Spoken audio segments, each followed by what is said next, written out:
Selamat pagi. Anda bersama dengan saya Dr. Soento Liao dan istri Liu Lilin.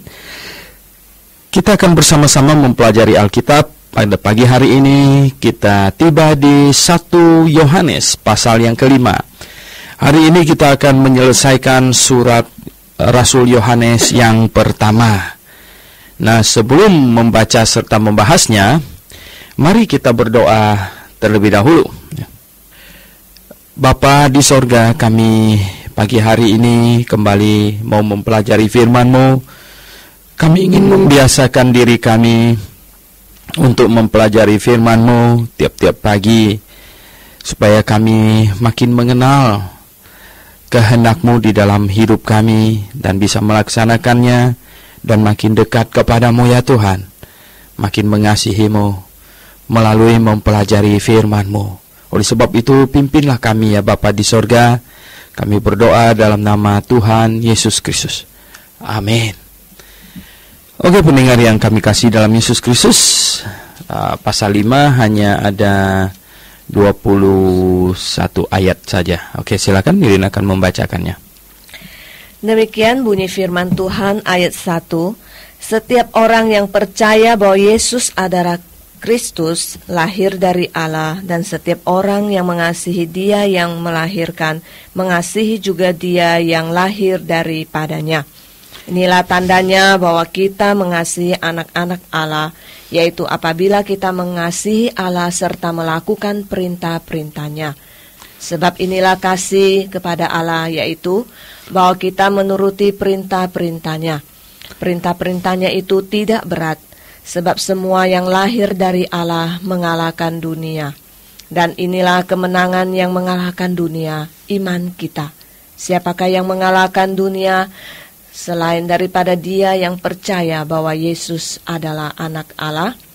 Inilah dia yang telah datang dengan air dan darah, yaitu Yesus Kristus.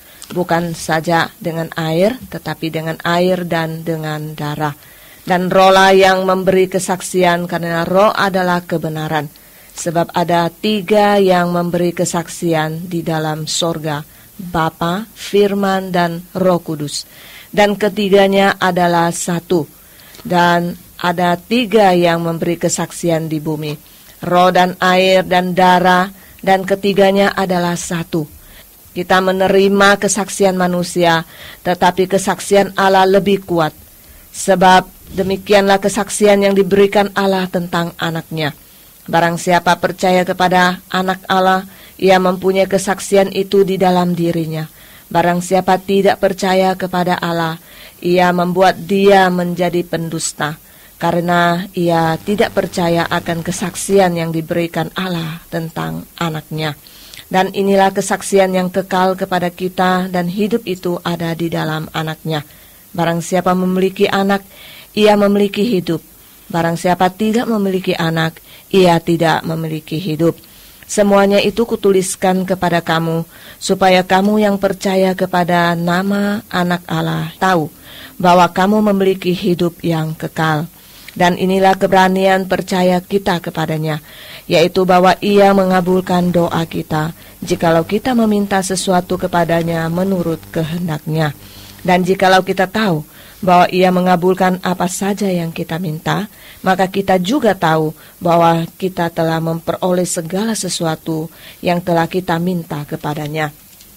Kalau ada seorang melihat saudaranya berbuat dosa, yaitu dosa yang tidak mendatangkan maut, hendaklah ia berdoa kepada Allah, dan Dia akan memberikan hidup kepadanya, yaitu mereka yang berbuat dosa yang tidak mendatangkan maut.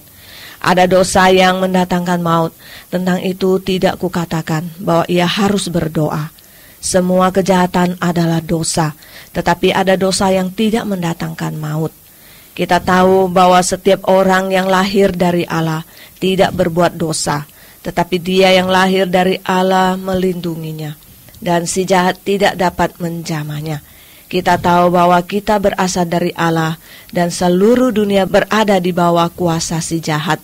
Akan tetapi kita tahu bahwa anak Allah telah datang dan telah mengaruniakan pengertian kepada kita, supaya kita mengenal yang benar, dan kita ada di dalam yang benar, di dalam anaknya Yesus Kristus.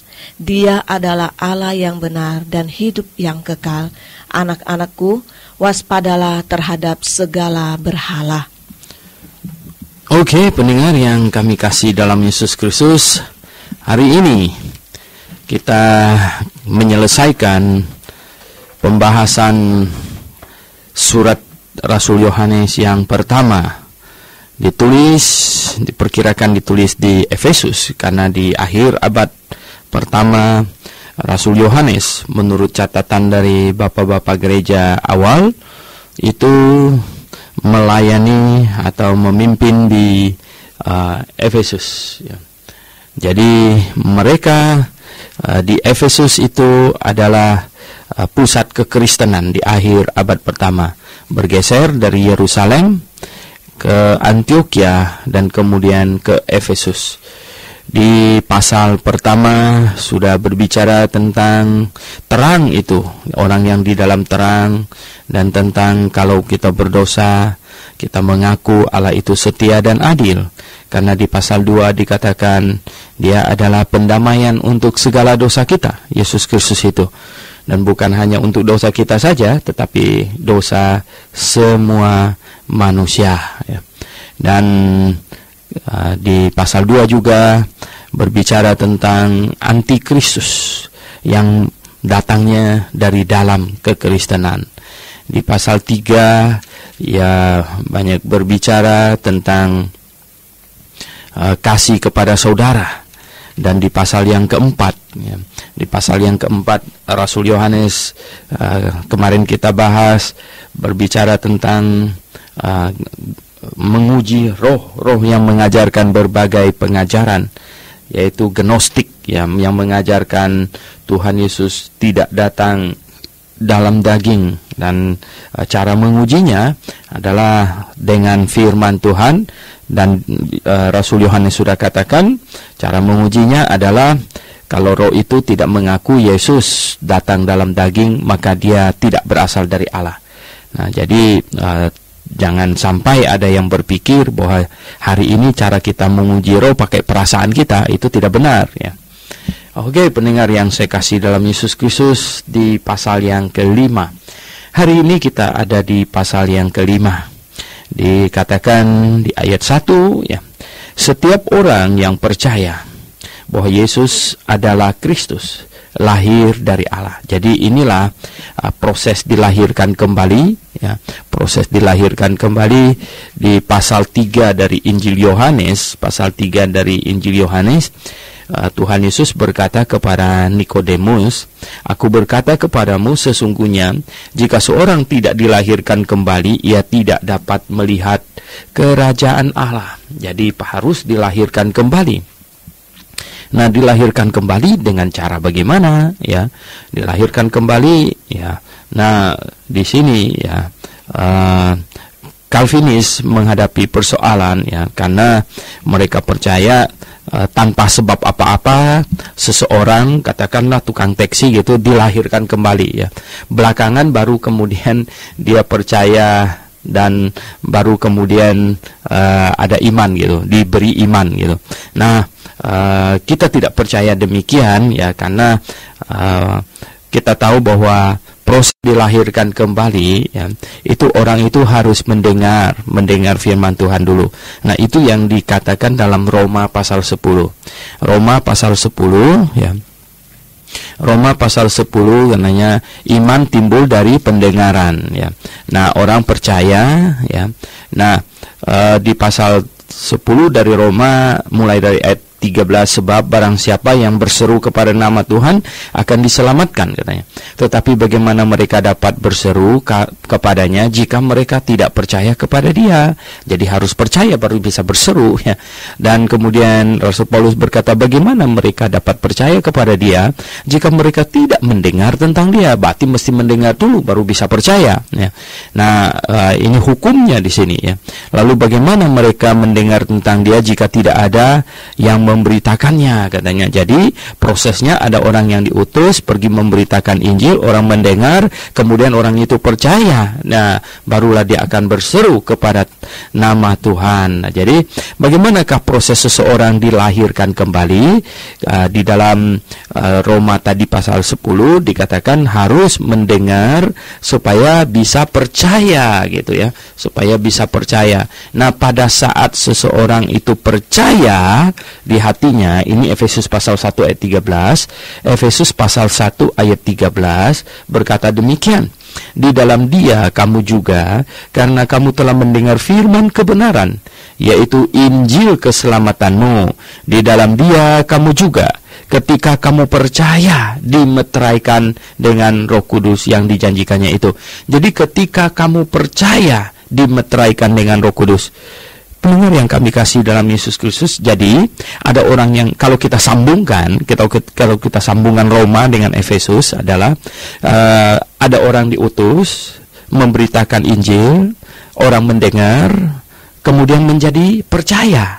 Nah, pada saat dia mendengar dan dia percaya, itu sesuai dengan Efesus 1 ayat 13, Roh Kudus memeteraikannya, artinya masuk ke dalam hatinya. Nah, saat itulah dia dilahirkan kembali. Pada saat dia percaya, kalau kata di 1 Yohanes pasal 5 tadi, setiap orang yang percaya bahwa Yesus adalah Kristus lahir dari Allah. Jadi pada saat dia percaya. Nah, pada saat seseorang percaya kepada Yesus Kristus dengan hati, maka dia lahir dari Allah. Artinya, kalau kita sejajarkan dengan Efesus pasal 1, maka Allah memeteraikan dia, maka Roh Kudus masuk ke dalam hatinya. Roh Kudus masuk ke dalam hatinya, ayat 14 bilang begitu. Dan Roh Kudus itu adalah jaminan atau persekot ya, jaminan bagian kita sampai kita memperoleh seluruhnya. Jadi itu persekot sampai kita memperoleh seluruhnya, yaitu penebusan yang menjadikan kita milik Allah untuk memuji kemuliaannya. Jadi Roh Kudus yang ditempatkan di dalam hati kita itu sebagai jaminan nanti kita akan diselamatkan. Jadi setiap orang yang percaya belum masuk surga, masih tinggal di dunia ini, ya masih tinggal di dunia ini, dan ya kita dapat persekot, Roh Kudus tinggal di dalam hati kita, tetapi kita belum masuk surga. Ya, kita belum masuk surga, kita diselamatkan dalam pengharapan. Kalau di dalam Roma pasal 8 dikatakan dalam pengharapan gitu ya. Nah, jadi pendengar yang saya kasih dalam Yesus Kristus, nah Anda harapnya sudah bisa mengerti. Ya, jadi ketika seseorang percaya, maka dia dilahirkan kembali di dalam Yesus Kristus ya. Dan berarti dia lahir dari Allah, dan setiap orang yang mengasihi Dia yang melahirkan, ya mengasihi Allah yang melahirkan, barukan orang, yang melahirkan kembali orang, mengasihi juga Dia yang dilahirkan, yang lahir daripadanya. Jadi mengasihi saudara-saudara seiman yang lain gitu. Mengasihi setiap orang yang dilahirkan kembali di dalam Yesus Kristus. Mengapa? Karena mereka saudara kita ya, karena kita dilahir barukan di dalam Kristus. Nah, saudara kita itu juga dilahirkan kembali di dalam Yesus Kristus. Nah, jadi ini saudara saya seiman namanya. Tetapi kalau gerejanya tidak begitu benar gitu ya, gerejanya doktrin keselamatannya tidak benar, kalau kita lihat ada penambahan Injil, pengurangan Injil di dalamnya, maka kita tidak menyebut mereka itu saudara seiman. Teman aja. Teman itu tidak saudara gitu ya. Nah, kalau saudara itu orang itu kita yakin sudah dilahirkan kembali. Nah, itu saudara seiman. Nah, kalau Anda percaya, Anda sudah percaya bahwa Yesus Kristus disalibkan menggantikan Anda telah bertobat, telah menyesali dosa Anda, dan Anda percaya dengan segenap hati bahwa Yesus Kristus telah disalibkan menggantikan Anda, dan kini Anda sedang hidup baginya, maka Anda dilahirkan kembali, Anda saudara saya gitu. Jadi pendengar yang saya kasih dalam Yesus Kristus, di sini di ayat 1 dikatakan, setiap orang yang percaya bahwa Yesus adalah Kristus lahir dari Allah, dan setiap orang yang mengasihi Dia yang melahirkan, ya, yaitu Allah, nah mengasihi juga Dia yang lahir daripadanya, mengasihi saudara seiman yang lain. Nah, kita saudara seiman tetapi tidak dalam satu tubuh Kristus. Nah, ketika seseorang diselamatkan, dilahirkan kembali, kemudian dia mau masuk ke dalam tubuh Kristus, ya, masuk ke dalam tubuh Kristus, itu dibaptis menjadi anggota jemaat dari salah satu jemaat lokal yang benar, yang Alkitabiah. Maka kita menjadi satu tubuh Kristus. Ya, jadi satu jemaat lokal itu satu tubuh Kristus. Mungkin di dalam hutan ada orang yang telah dilahirkan kembali. Dia saudara saya yang seiman. Ya, saudara seiman saya. Tetapi dia bukan satu tubuh Kristus dengan saya. Nah, tetapi anggota jemaat saya itu satu tubuh Kristus dengan saya. Gitu. Oke, jadi kita mesti mengerti hal ini dengan sebaik-baiknya. Ayat 2, inilah tandanya bahwa kita mengasihi anak-anak Allah. Tandanya kita mengasihi anak-anak Allah, maksudnya saudara-saudara kita seiman yang lain. Kita mengasihi mereka, yaitu apabila kita mengasihi Allah, ya, serta melakukan perintah-perintahnya. Jadi ini sesuatu yang timbal balik. Jadi kalau kita sungguh mengasihi, ya, saudara kita seiman, mengasihi anak-anak Allah, yaitu, ya, apabila kita mengasihi Allah, ya, mengasihi Allah serta melakukan perintah-perintahnya. Nah, itu dia. Jadi pendengar yang saya kasih dalam Yesus Kristus, ya, kita lihat di sini, berarti kita sungguh-sungguh harus mengasihi Allah, mengasihi saudara-saudara kita di dalam Yesus Kristus. Itulah. Nah, ayat yang ketiga lalu dikatakan di sini, sebab inilah kasih kepada Allah, yaitu bahwa kita menuruti perintah-perintahnya. Nah, jadi kalau untuk membuktikan kita mengasihi Allah, kita mengasihi saudara-saudara kita yang seiman, ya. Sebagai bukti kita mengasihi saudara kita yang seiman, kita mengasihi Allah melalui melaksanakan perintahnya, gitu ya, melalui melaksanakan perintah-perintah Allah. Nah, perintah Allah itu apa? Ya, perintahnya, ya. Perintahnya katanya tidak berat, katanya di sini. Perintah-perintahnya itu tidak berat, katanya. Perintahnya ringan saja, ya. Sebab semua yang lahir dari Allah mengalahkan dunia. Kan? Semua yang lahir dari Allah mengalahkan dunia. Nah, kemarin kita sudah bahas, sudah dikatakan yang di dalam kita, ya, itu lebih besar dari yang di luar, yang di dalam kita, ya, yang di dalam kita. Karena apa? Karena Roh Allah ditempatkan di dalam kita. Jadi lebih besar dari yang di luar kita. Nah, pendengar yang saya kasih dalam Yesus Kristus, ya, betapa ini hebatnya kita ini, ya, betapa luar biasa, betapa sungguh, ya, beruntungnya kita Allah di dalam Yesus Kristus. Kita ditempati oleh Roh Allah di dalam diri kita untuk membuktikan bahwa kita itu milik Allah. Dan apa yang di dalam kita sungguh lebih besar dari yang di luar. Oleh sebab itu tidak ada yang perlu kita takutkan, katanya. Sebab katanya semua yang lahir dari Allah mengalahkan dunia. Oh, sudah jelas, ya, mengalahkan dunia. Nah, mengapa sekarang ini kok sepertinya kalah misalnya gitu? Oh, itu belum, ya, itu belum. Nah, sekarang Tuhan sedang menumpuk bara api di atas kepala orang-orang jahatnya. Menumpuk bara api. Bara apinya nanti, ya, itulah yang akan menghanguskan mereka.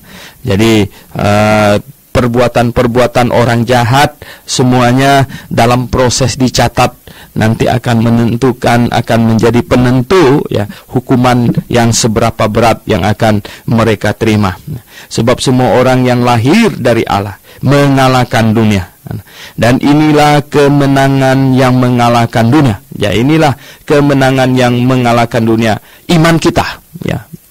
Iman kita yang kuat, yaitu kepercayaan kita, keyakinan kita, kemantapan, ya, keyakinan kita bahwa Yesus Kristus sudah menanggung semua dosa saya di atas kayu salib.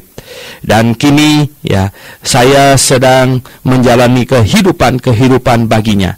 Nah, semua dosa saya sudah selesai, sudah beres. Nah, dengan iman inilah maka iblis mati kutuh, gitu. Maka iblis tidak bisa berkutik lagi. Mengapa? Ya, karena iblis mau mendakwa kita, iblis mau mendakwa kita bahwa kita orang berdosa. Saya akan mengaku betul sekali saya orang berdosa, tapi semua dosa saya sudah ditanggung oleh Yesus Kristus. Nah, maka bereslah sudah. Nah, pendengar yang saya kasih dalam Yesus Kristus, katanya mengalahkan dunia. Ya, jadi mengalahkan dunia. Apanya yang mengalahkan dunia? Iman kita mengalahkan dunia. Ya, iman kita mengalahkan dunia. Iman kita lah yang membuat kita berkenan kepada Allah. Iman kita lah yang menyelamatkan kita. Iman kita lah yang sungguh-sungguh Tuhan harapkan ya di dalam diri kita, yaitu yang menyenangkan hatinya, yaitu iman kita.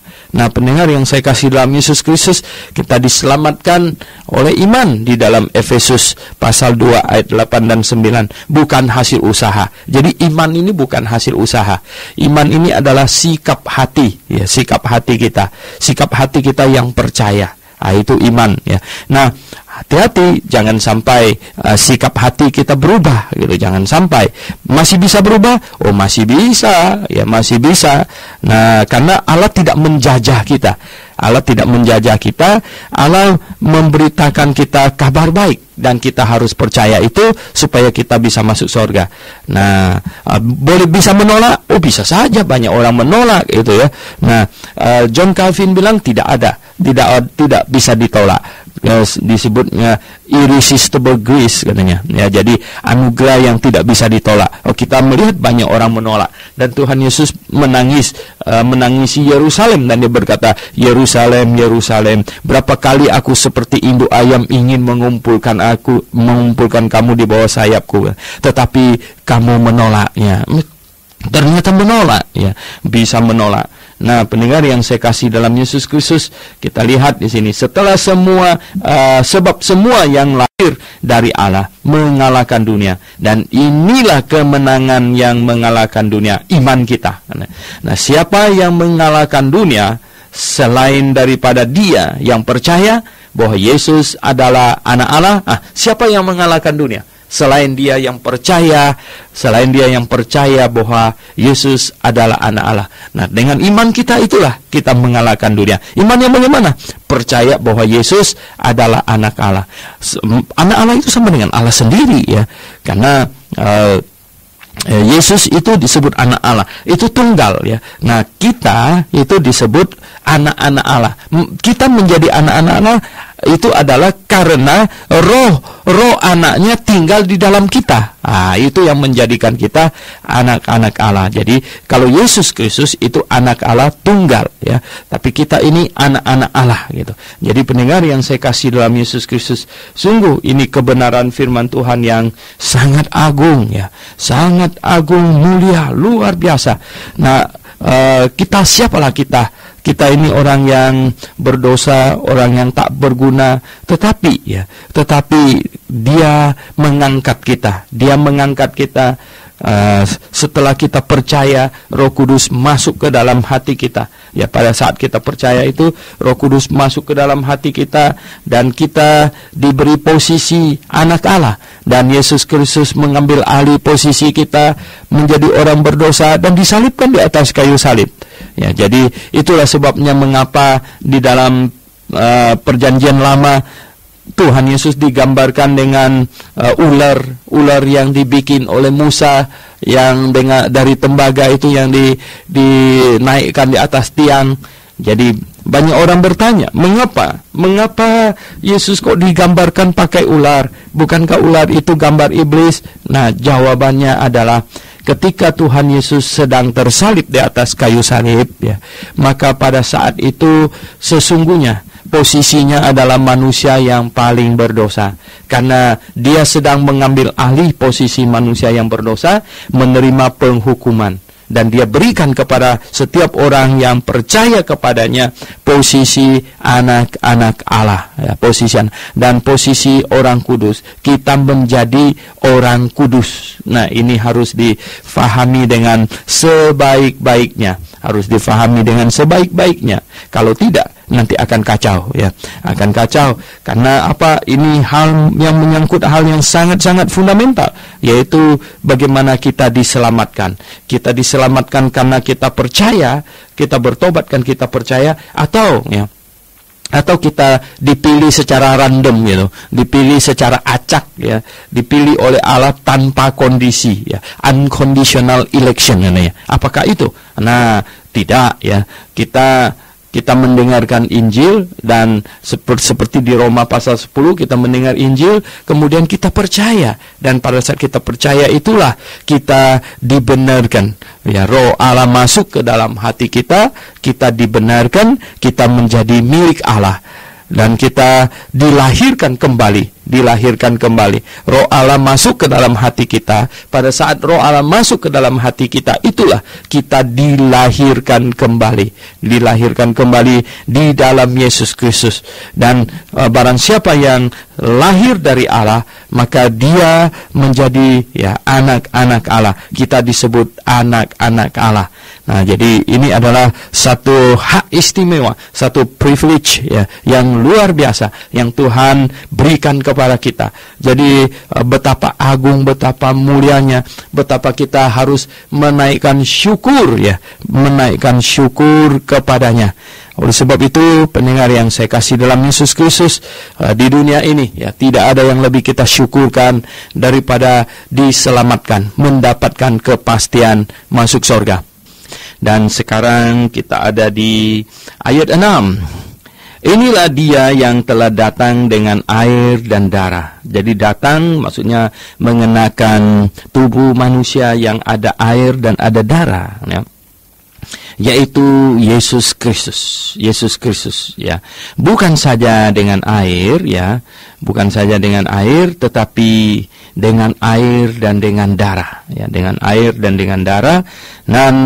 dan Roh lah yang memberi kesaksian ya. Dan bisa juga ini ditafsirkan di sini ya, ada darah itu adalah kehidupan manusia, sedangkan air itu adalah pada saat dia dibaptis ya, itu. Dan kemudian ada Roh yang memberi kesaksian, Roh Kudus yang memberi kesaksian, yang berkata, inilah anakku yang kukasihi.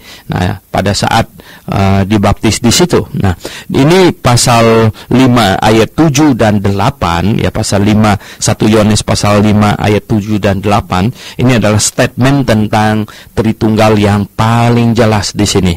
Jadi pendengar yang saya kasih dalam Yesus Kristus ya, tetapi ya kelihatannya ini mendapat tantangan dari kelompok Gnostik pada zaman itu ya. Tantangan dari kelompok Gnostik.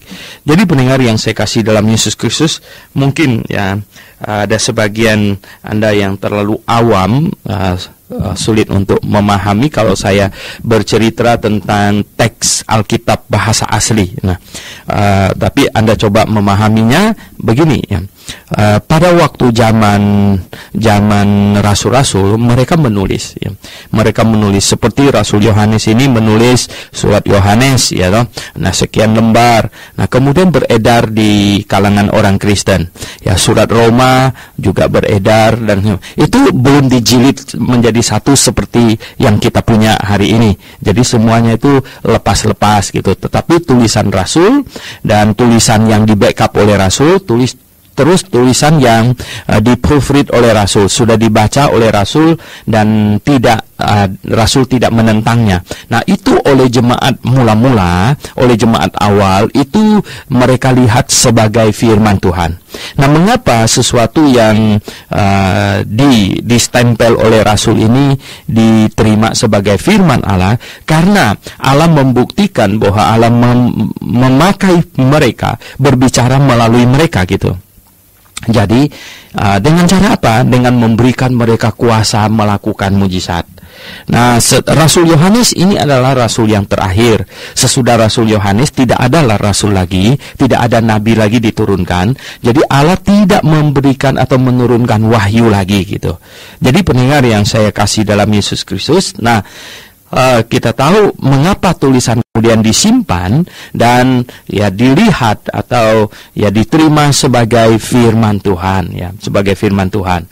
Nah, akhirnya pada zaman itu kan tidak ada percetakan, lalu diperbanyaklah ya, semua orang bisa memperbanyaknya dengan menyalin ya, dengan menyalinnya dan lain sebagainya. Nah, pasti ada yang disalin oleh kelompok yang mengasihi Tuhan, yang benar, yang doktrinnya benar, dan ada yang disalin oleh kelompok-kelompok yang memusuhi Tuhan atau yang ajarannya sesat gitu. Jadi pendengar yang saya kasih dalam Yesus Kristus, nah yang menyalinnya, yang dari kelompok yang sesat, itu mereka berani mengurangi gitu. Mungkin menambahi juga, mengurangi ya. Pokoknya mereka berani. Sedangkan yang mengasihi Tuhan, kelompok yang benar, menyalinnya dengan setia. Nah, pendengar yang saya kasih dalam Yesus Kristus, nah karena disalin, maka manuskrip ya, kita sebut manuskrip ya. Manuskrip kuno itu ada ribuan ya, ada ribuan manuskrip kuno ya. Dan ya, nah ada yang cacat gitu, ada yang cacat. Tetapi ya, ada manuskrip tradisional yang dipakai oleh jemaat ya, itu disalin dengan hati-hati. Nah, masuk akal lah bahwa ya, kalau itu kita salin untuk kebutuhan diri kita sendiri, kalau salah sedikit-sedikit kita paling coret kemudian tulis di sampingnya ya toh, karena alat tulisnya mahal, perkamen mahal pada waktu itu. Tetapi kalau disalin untuk dipakai di jemaat gitu, untuk hari Minggu ya pakai di jemaat, maka pasti akan disalin dengan lebih hati-hati gitu ya, akan disalin dengan lebih hati-hati. Nah, oleh sebab itulah maka kita sebenarnya lebih percaya pada manuskrip atau naskah kuno yang ya dimiliki oleh jemaat daripada yang perorangan gitu, yang perorangan. Nah, pendengar yang saya kasih dalam Yesus Kristus, pada tahun 1516 ya, pada tahun 1516, ini tahun yang penting ya, karena 1517 itu tahun reformasi Martin Luther. Jadi tahun 1516 ya, itu Desiderius Erasmus, temannya Luther ya, Erasmus namanya, dia menyusun itu kitab Perjanjian Baru dari 5 naskah tradisional yang dipakai jemaat ya. Dia menyusun. Nah, dia menyusun artinya karena sebelumnya ditemukan alat cetak. Jadi dia menyusun supaya itu dicetak gitu. Maka 1516 terbitlah kitab Perjanjian Baru dalam bahasa asli, bahasa Yunani ya. Dalam bahasa asli, bahasa Yunani yang berupa cetakan gitu, yang berupa cetakan. Nah, pendengar yang saya kasih dalam Yesus Kristus ya. Jadi begini, pada tahun 1516 maka terbitlah kitab Perjanjian Baru bahasa Yunani, bahasa asli berupa cetakan. Nah, yang disusun oleh Erasmus ya, no. Kemudian ya diperindah, disusun kembali oleh namanya Robert Estienne atau Stephanus ya. Kemudian juga diikuti oleh Elsevier, keluarga Elsevier, dan kemudian Beza ya, Theodore Beza. Nah pendengar yang saya kasih dalam Yesus Kristus, 1516 terbit ini kitab Perjanjian Baru dalam cetakan dan dibaca oleh masyarakat pada waktu itu ya. Mereka belajar bahasa Yunani dan mereka membacanya ya, membacanya. Nah, pendengar yang saya kasih dalam Yesus Kristus, itulah sebabnya 1517, 1 tahun kemudian, Martin Luther mendapati bahwa gereja Roma Katolik membuat kesalahan dan dia memakukan 95 dalilnya di depan gedung gereja ini Wittenberg di sana. Jadi pendengar yang saya kasih dalam Yesus Kristus ya, maka bergulirlah satu gerakan reformasi. Nah, pendengar yang saya kasih dalam Yesus Kristus, kemudian tahun 1881 ya, jadi setelah 300 sekian tahun ya, maka ada 2 orang, yaitu yang nama belakangnya Westcott dan satunya nama belakangnya Hodge ya, seringkali disebut Westcott and Hodge gitu ya. Nah, mereka berdua ini ya menyusun lagi atau mengedit lagi kitab Perjanjian Baru bahasa asli. Nah, tidak berdasarkan naskah kuno yang dipakai oleh jemaat yang tradisional, tetapi mereka berusaha mengumpulkan semua manuskrip yang ada sekitar 3.000-an lebih gitu. Nah, itu akhirnya mereka ini ya, mereka padu-padukan dan akhirnya menghasilkan hari ini ada dua ini kitab Perjanjian Baru bahasa asli ya. Yang satu adalah yang diedit oleh Erasmus. Nah, ini sebenarnya telah disebut pada tahun 1550-an, itu sudah diterima oleh umum ya, sehingga disebut Textus Receptus ya, Textus Receptus. Jadi teks yang telah diterima gitu, teks yang telah diterima. Nah, yang 1881 yang kemudian diedit oleh Westcott dan Hodge itu ya, ini dari teolog liberal ya dia. Nah, ini yang diedit oleh dia ini akhirnya disebut critical text. Critical text. Nah, pendengar yang saya kasih dalam Yesus Kristus ya. Jadi kalau Anda mahasiswa teologi dan terlebih lagi kalau Anda seorang pelayan Tuhan, apalagi Anda dosen teologi ya, maka Anda perlu tahu akan hal ini. Dan kalau Anda tidak dapatkan pelajaran itu ya, maka Anda bisa datang ke Grafe ya, ke GITS ini ya. Maka kita ada pengajaran-pengajaran yang menjelaskan hal-hal yang demikian ini. Nah, pendengar yang saya kasih dalam Yesus Kristus ya. Nah, ini naskah akhirnya sekarang ada 2 naskah. Nah, kita lihat begini. Ini supaya Anda tambah pengetahuan. Kalau Anda baca Alkitab bahasa Indonesia Anda, seperti kasus ayat 1 Yohanes 5 ayat 7 dan 8, ada kurung di situ. Dan ada banyak lagi, seperti salah satunya lagi, kalau Kisah Rasul pasal 8, kan Anda buka Kisah Rasul pasal 8, di ayat yang ke-37, itu dikurung ya, ayat 37 dikurung. Nah, mengapa yang dikurung ini? Kelihatannya Lembaga Alkitab Indonesia memperlakukannya begini. Ayat yang ada di Textus Receptus ya, yang Desiderius Erasmus itu, tapi tidak ada di critical text yang Westcott dan Hodge itu, maka ayat itu dikurung gitu. Ayat itu dikurung. Nah, pendengar yang saya kasih dalam Yesus Kristus, ada yang memang dibuang ya, ada yang memang dibuang seperti di pasal 4 ayat yang ketiga ya di situ, dan setiap roh yang tidak mengaku Yesus Kristus datang dalam daging. Nah, sebenarnya ada kata Yesus Kristus ya, ada kata Kristus datang dalam daging. Nah, di Alkitab kita ini tidak ada, karena Lembaga Alkitab Indonesia mengikuti yang critical text yang Westcott dan Hodge itu, sedangkan di dalam yang Textus Receptus itu ada. Nah, pendengar yang saya kasih dalam Yesus Kristus, saya ingin katakan kepada Anda bahwa ya, yang Textus Receptus yang Erasmus itu tidak ada salah sedikit pun. Tidak ada kesalahan ya. Itu membuktikan bahwa Tuhan memimpin, karena itu teks yang disimpan oleh jemaat ya, 5 teks tradisional yang disimpan oleh jemaat. Nah, sedangkan yang critical text yang diedit oleh Westcott dan Hodge itu banyak salah di dalamnya. Banyak sekali kesalahan.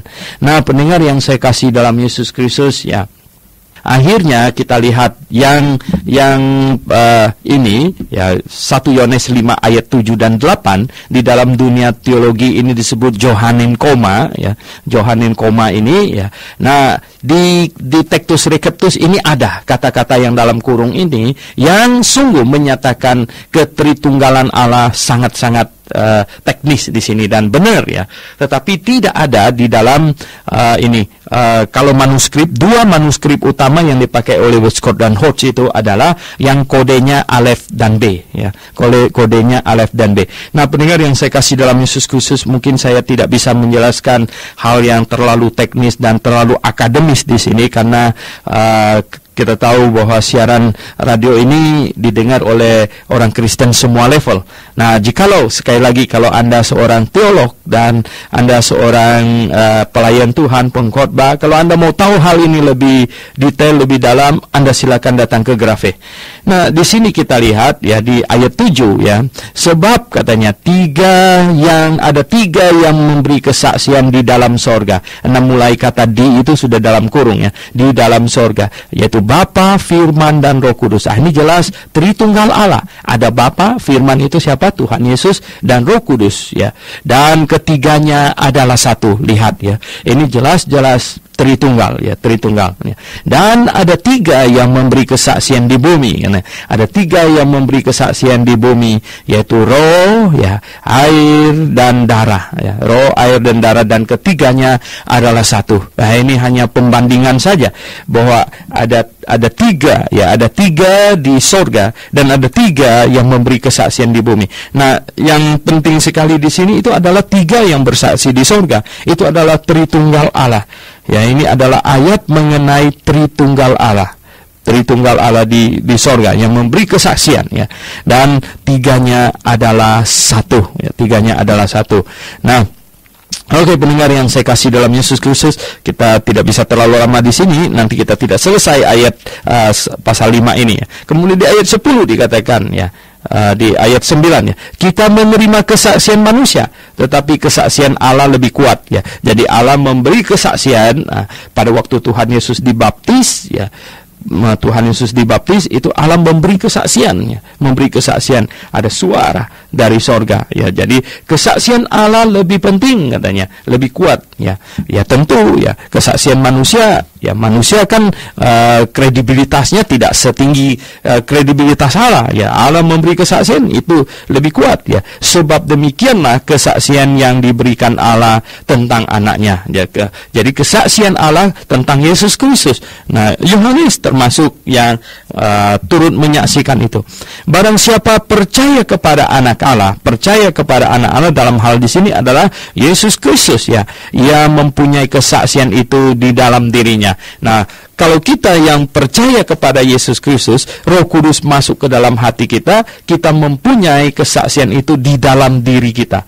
Ya, barang siapa tidak percaya kepada Allah, ia membuat dia menjadi pendusta. Kalau kita tidak percaya pada Allah, bahwa Yesus Kristus itu adalah datang dari Allah, bahwa dia adalah anak Allah yang kudus, maka kita telah membuat Allah jadi pendusta. Nah, itu maksudnya demikian.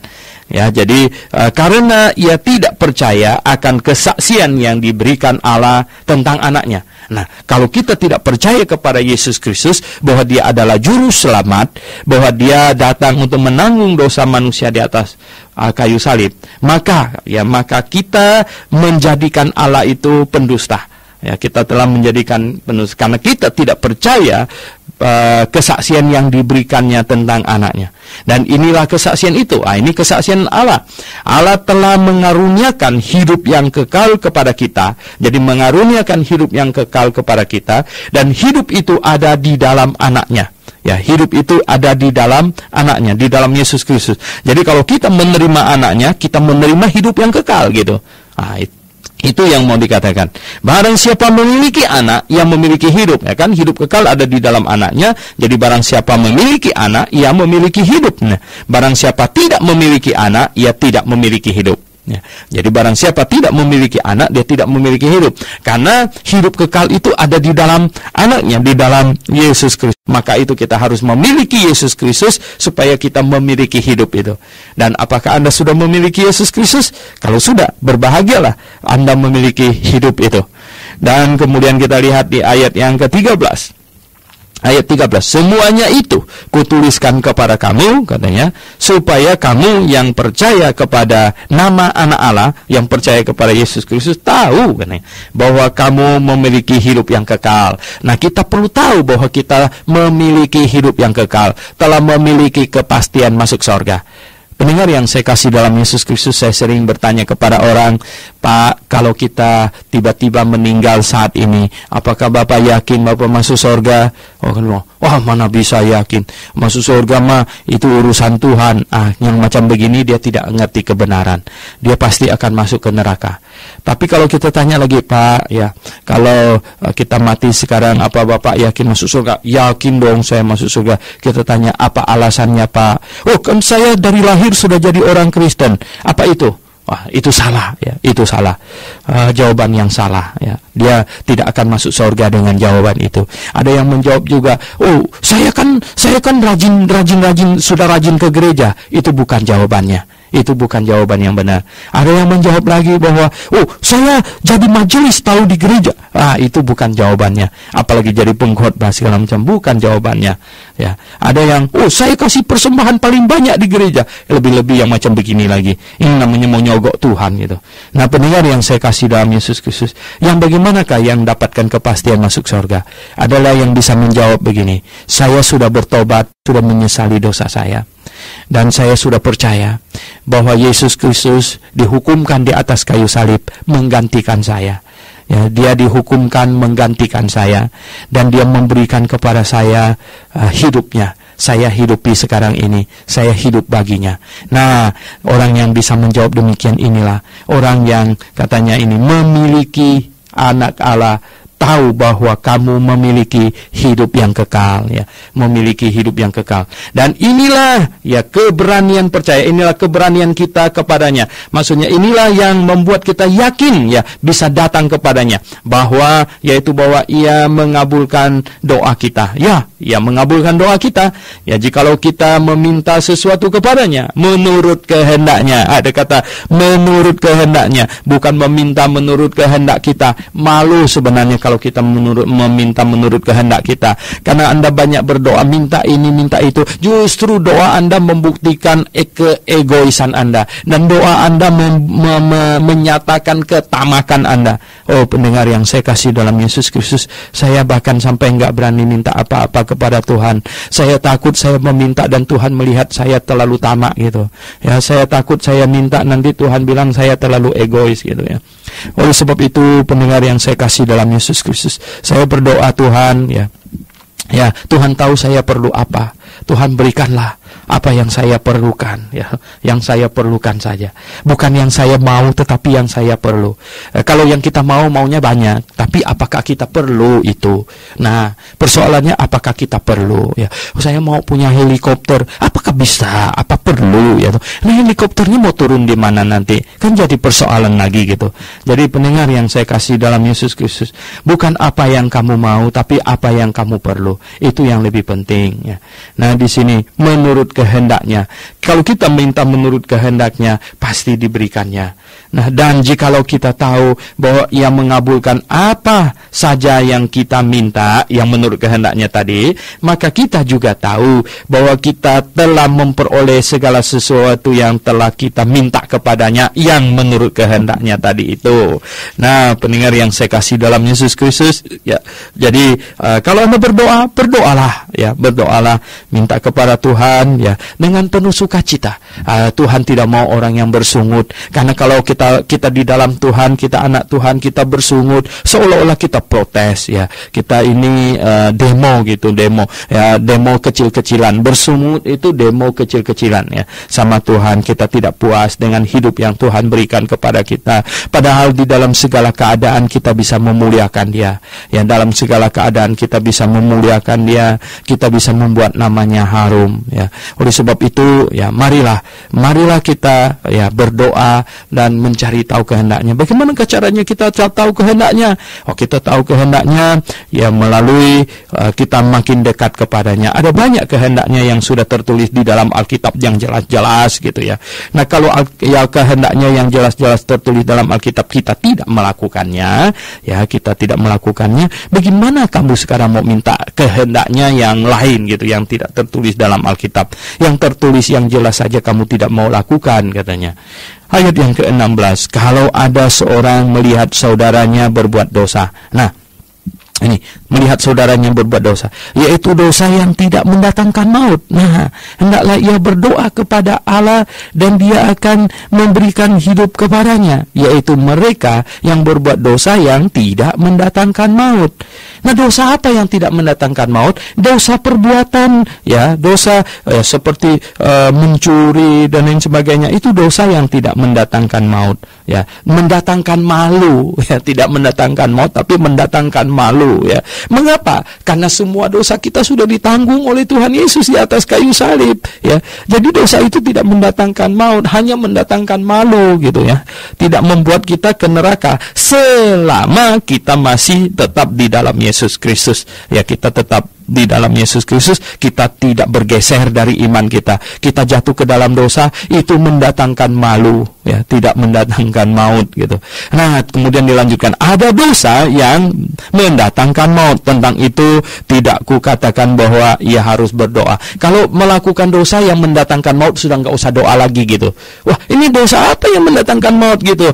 Nah, pendengar yang saya kasih dalam Yesus Kristus, kelihatannya ini ada hubungannya dengan Ibrani pasal 10 ayat 26. Ibrani pasal 10 ayat 26 yang bunyinya, sebab jika kita sengaja berbuat dosa sesudah memperoleh pengetahuan tentang kebenaran, maka tidak ada lagi korban untuk menghapus dosa itu. Nah, dosa apa ini? Yang di pasal 6 dikatakan, Ibrani pasal 6 dikatakan, yaitu dosa murtad, yaitu keluar dari kebenaran dan mau masuk lagi tidak bisa, karena itu adalah menyalibkan Tuhan Yesus kedua kali. Ya, menyalibkan Tuhan Yesus kedua kali. Nah, atau di pasal 10 ayat 35 dikatakan itu, ya. Sebab itu janganlah kamu melepaskan kepercayaanmu. Melepaskan kepercayaanmu. Ini dosa yang mendatangkan maut, ya. Atau di ayat yang ke-38 yaitu mengundurkan diri.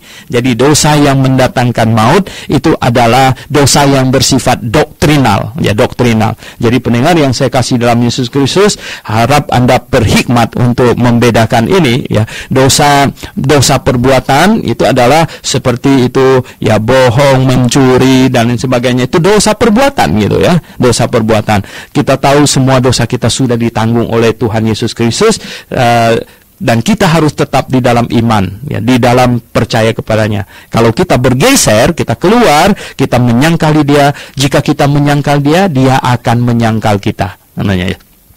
Jadi kalau berdosa yang mendatangkan maut, tidak usah doakan lagi, kan, ya. Semua kejahatan adalah dosa. Betul, ya, ayat 17, ya. Semua kejahatan adalah dosa, tetapi ada dosa yang tidak mendatangkan maut. Ya, itu seperti saya bilang tadi, mencuri, bohong, segala macam itu dosa yang tidak mendatangkan maut, hanya mendatangkan malu gitu.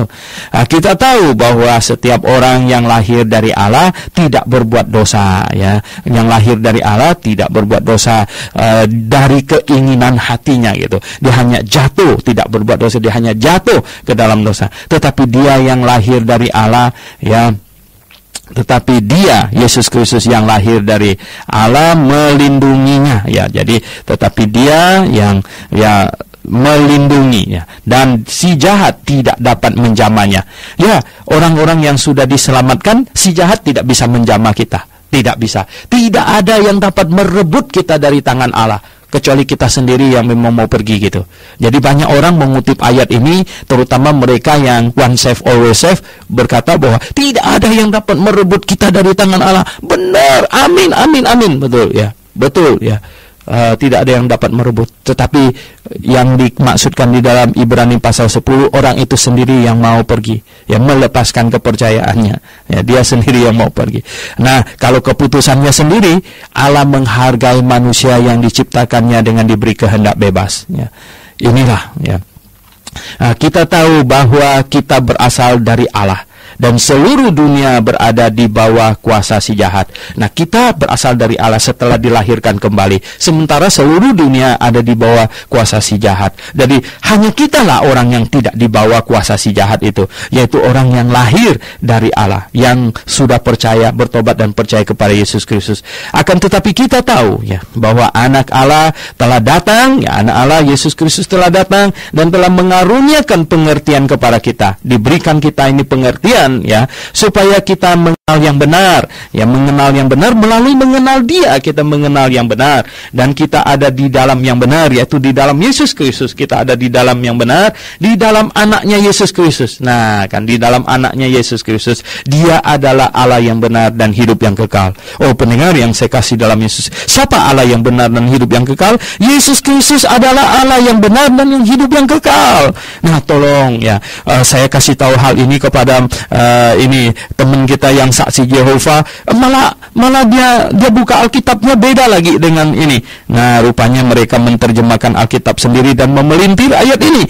Akhirnya saya ambil Alkitab bahasa asli, saya bacakan Alkitab bahasa asli. Nah, saya bilang ini pengertiannya adalah Yesus adalah Allah yang benar, hidup yang kekal. Ya, jangan pelintir-pelintir ayat lagi. Nah, pendengar yang saya kasih dalam Yesus Kristus, ya, lihatlah ya, Yesus adalah Allah yang benar dan Dia adalah hidup yang kekal. Ya, kita harus percaya itu. Anak-anakku, katanya, waspadalah terhadap segala berhala. Mengapa waspada terhadap segala berhala? Oke, karena orang Kristen kalau jatuh ke dalam dosa, bohong segala macam, itu dosa yang tidak mendatangkan maut, ya. Karena semua dosa kita sudah ditanggung oleh Tuhan Yesus yang dulu, sekarang sampai yang terakhir. Tetapi dosa doktrinal, ya, penyesatan, ya, berhala segala macam, pengajaran sesat, oh itu sangat bahaya, ya. Itu sangat bahaya. Kalau Anda jatuh ke situ, kalau ada orang Kristen, kalau Anda sudah dilahirkan kembali, kalau Anda jatuh dalam dosa doktrinal, kalau Anda keluar dari kebenaran, kalau Anda meninggalkan kebenaran, ya, maka tidak ada obat lagi. Saya katakan tidak ada obat lagi. Ya, itu dosa yang mendatangkan maut. Bahkan Rasul Yohanes bilang gak usah doa untuk dia lagi. Oleh sebab itu, pendengar yang saya kasih dalam Yesus Kristus, jangan sampai kita melakukan hal yang demikian itu. Oke, pendengar yang saya kasih dalam Yesus Kristus, kita sudah menyelesaikan pembahasan surat Rasul Yohanes yang pertama. Kiranya itu akan mendatangkan berkat bagi Anda. Harapan saya, Anda hidup sebagai orang Kristen, teguh di dalam iman. Mari kita sama-sama orang musafir, ya, yang masih berjalan di dunia ini. Mari kita berdoa. Bapa di sorga, kami hari ini menyelesaikan pembahasan surat Rasul Yohanes yang pertama. Terima kasih Tuhan. Kiranya Engkau memberkati tiap pendengar. Biarlah Tuhan kami makin mengerti kebenaran, dekat kepadamu Tuhan. Kami berdoa dalam nama Tuhan Yesus Kristus. Amin.